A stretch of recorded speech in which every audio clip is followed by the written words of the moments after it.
Welcome into Steelers Talk. I'm your host, Jack Sperry. We have a lot of Steelers news and rumors to cover today on the show. First up, the Steelers have unveiled new alternate throwback uniforms and helmets. We'll be breaking down my thoughts on those new unis here at the top of today's show. Then a very prominent NFL insider for the Pittsburgh Steelers doubled down on his stance that one of the wide receiver or safety is next up on the list for the Pittsburgh Steelers before the start of the 2025 season. And then Calvin Austin III went out of his way to praise both quarterback Aaron Rodgers and head coach Mike Tomlin recently. We'll break down Calvin's comments and why I think every Steelers fan should hear them. But before we get into the content today, this week it is Steelers training camp week. It officially begins in Latrobe. The wait is finally over and football is back in Pittsburgh. And I'm going to actually be going for the first slate of practices here Thursday through Saturday with my fiance Cassie. So if you guys want to say hi in Latrobe this weekend, feel free to do so. But also make sure you guys click that subscribe button because we're going to be giving you guys extensive daily Steelers camp coverage. I'm going to give you guys my scouting report every single day after practice in Latrobe this week from Pittsburgh. So make sure you guys click that subscribe button if you guys want that in-depth Steelers coverage to know how the Steelers are playing all throughout training camp. So today, the Pittsburgh Steelers did unveil their new alternate throwback uniforms. They're called the Forged in Pittsburgh alternate uniforms. And of course, they've got that rugby kind of style jersey with the yellow helmets. It's actually a matte yellow helmet with a gray face mask. And they've got tan pants with yellow socks. So, there's a lot of different feelings about this jersey, let's say. There's mixed reviews on it.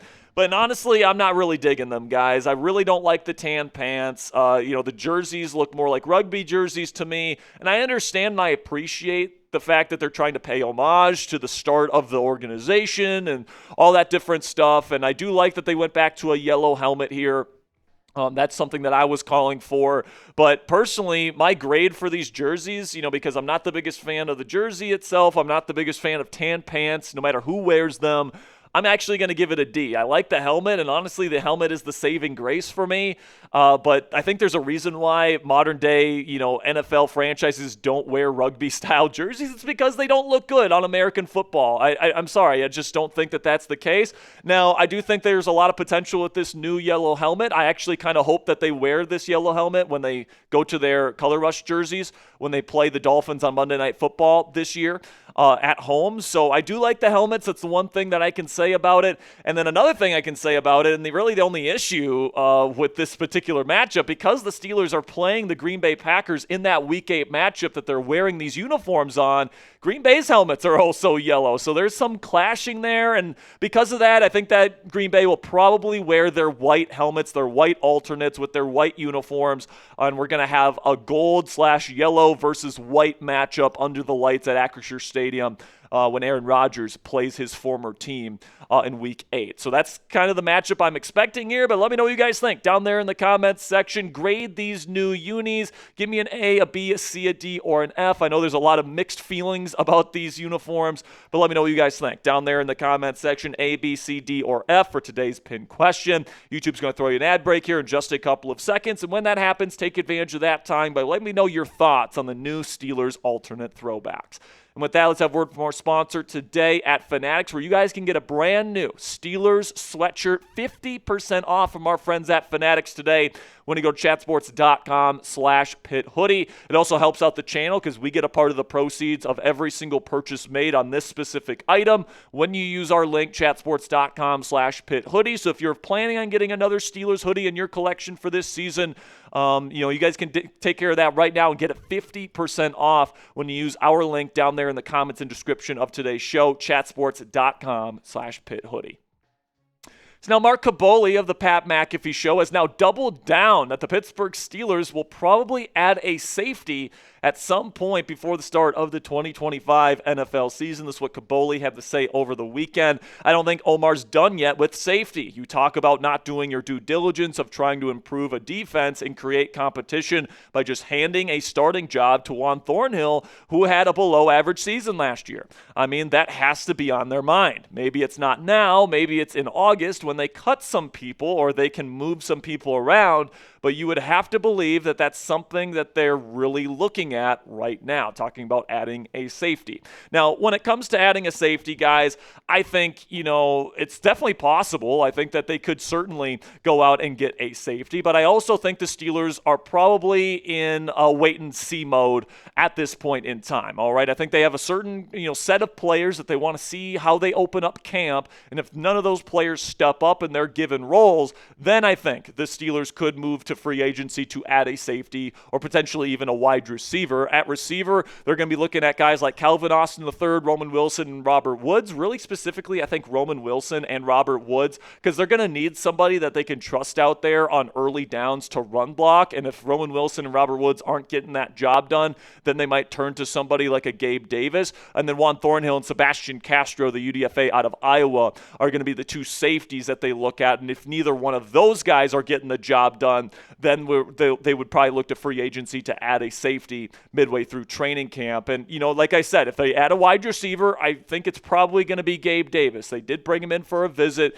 Davis apparently really enjoyed his time in Pittsburgh. He wants to play here this year, and obviously there's a reason why the Steelers haven't brought him in, probably because of injury concerns, so they want to see if Robert Woods and or Roman Wilson can step up this year. But I would say if they do add a receiver in free agency, at this point, it would probably be Gabe Davis. And then the safety position, you've got a couple more options out there that I think are realistic. Justin Simmons, true free safety, is somebody you could certainly look at. Julian Blackmon is somebody that's a very popular name on Steelers Twitter right now, but some other good names, Quandre Diggs, Marcus Williams, and Jordan Whitehead have all been starters in this league for a very long time. And then Jordan Poyer, somebody that's actually very close with Aaron Rodgers, went on ayahuasca retreats with Aaron Rodgers, is another name to consider as well at safety. So I do think, they're going to be in wait-and-see mode here when we start practices in Latrobe on Thursday. They're going to let these guys kind of battle it out for a little bit, but if nobody's really stepping up into that true wide receiver 2 role on early downs to be able to be a good run blocker and a good receiver at the same time, then they might be looking at Gabe Davis, somebody who's an excellent run blocker and can be another deep threat for this offense. So predict it for me down there in the comment section. Which position or positions will Pittsburgh add before the start of the year? Will they add a receiver? Will they add a safety? Or will they add to both positions before the start of the year? Let me know your thoughts down there in the comment section. So now I want to go into some comments that we have gotten from Calvin Austin III, the wide receiver, who has had some high praise for both new starting quarterback Aaron Rodgers and head coach Mike Tomlin this offseason. And he really provided a lot of detail and nuance into his answers, not just kind of like generic player speak.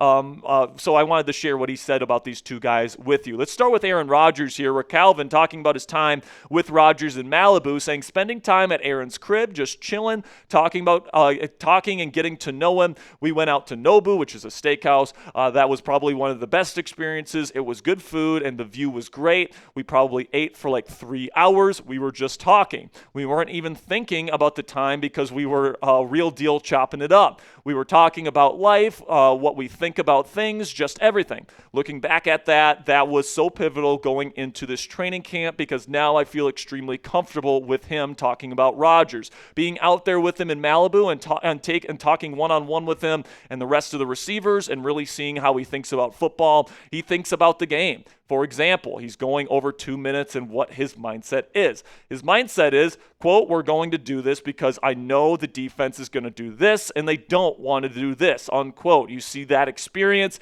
and playing with a Hall of Fame quarterback, it's going to be special. Sometimes you can be given too much or sometimes quarterbacks say too much.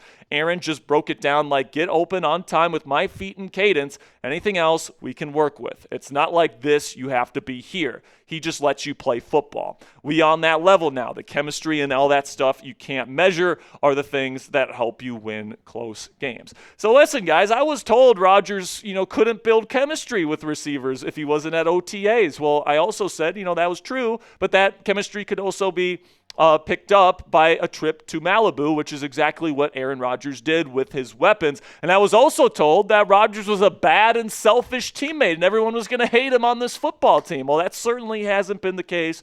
to this point. Everybody in this wide receiver room and tight end room seems to really be enjoying themselves. They enjoyed their time out in Malibu, and Rodgers seems to, at least to this point, have been a very gracious host there in Malibu and to his teammates. And then Calvin didn't just stop at Rodgers either. He also praised the Steelers head coach Mike Tomlin and his leadership ability to motivate and lock players in from week to week. This is what Calvin had to say about Coach T.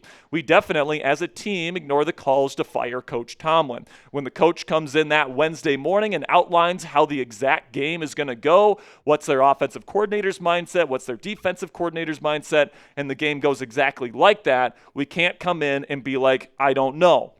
He literally told us how it was going to be. He's giving us the game. At that point, it's on us about executing. I feel like that outside noise is the last thing we think about because we have the trust in Coach Tomlin that he's going to have us ready. So listen, man, I think that the one thing that Tomlin is really, really good at, and he's still performing at a high level at, is that he's still one of the best motivators in sports, and he's one of the best at commanding the respect of the players in the locker room, right? It's very clear when you hear these players talk about him that they really respect him as a leader and as the CEO of this organization, all right? And because of that, players are always going to go to bat for him, all right? When Art Rooney and Omar Khan have their end-of-year, interviews with these players and they ask them, do you want Coach Tomlin to come back next year? The answer is always going to be yes, because Tomlin is a player's coach. He's somebody that, whose leadership style players really respect. He understands the competitive nature of things, and Russell Wilson has talked about this in the past as well, how Tomlin just has a knack for finding these buttons to press with these players to get them to play their best, and that is really where Tomlin is special